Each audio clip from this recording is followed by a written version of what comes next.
Amina. So huyu anakunywa. Ndiyo. Anakunywa mengine, anakunywanga ujeuri. Hiyo ya ujeuri wake nitaondoa leo. Sawa pastor. Amina, kwa sababu ukiona anakuwa kama kichaa kinywa, anabebwa analetwa nyumbani, hajitambui kabisa. Ikiisha kidogo, hata kama ni saa 8 za usiku, atashika hata kisu mumfungulie mlango aende. Ai ndugu. Hivyo aibu, yani pastor ni aibu mtaa mzima. Nimefikia mwisho na mimi kama binadamu, roho inachoka. Kwa sababu inajirudia. Kule kwetu tukihangaika nionyeshe hii picha.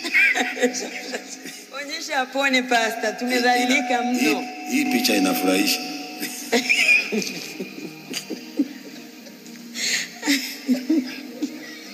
Wewe usicheke. Sababu wewe pia ulikuwa mlevi.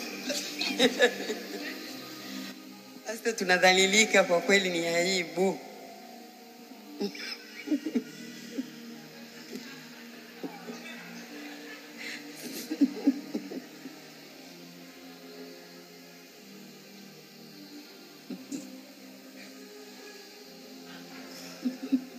Bado amna, anakunywa ile maji.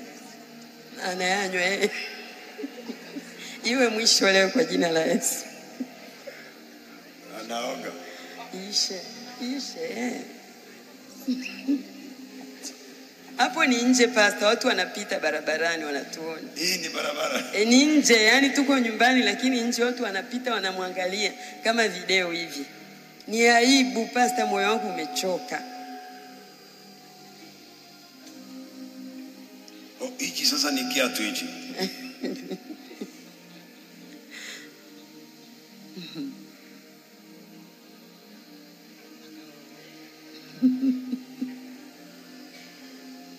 Anaoga.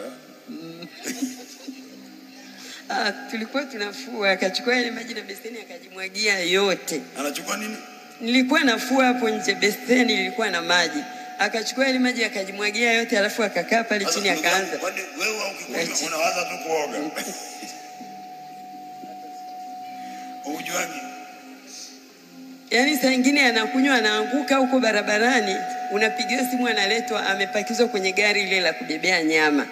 Akifika nyumbani pale inzi wamemzagaa mwili mzima.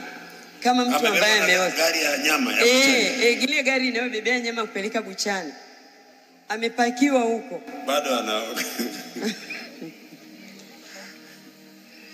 Na akishaoga anatulia.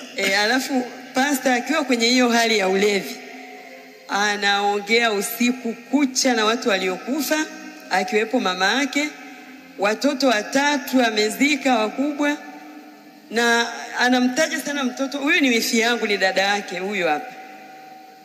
Anamtaja mtoto wake 3 wa kiume. Yule mtoto anatokwa sana, ana damu puani. Huyu ni wifi. Huyu ni wifi yangu. Ni ndugu yake. Ni ndugu yake. Wamezaliwa tu wawili kwao. Na yeye ana matatizo ya ndoa yake. Huyu pia ni mlevi. Ni mlevi, alafu ana ndoa. Ni kukunywa tu. Kweli, pastor wawasaidie. Kwa hiyo nashindwa kuelewa kwa nini huwa anataja wale watu waliokufa, yani anaongea nao mpaka asubuhi. Na wanaelewana. Wanaongea kabisa, anasema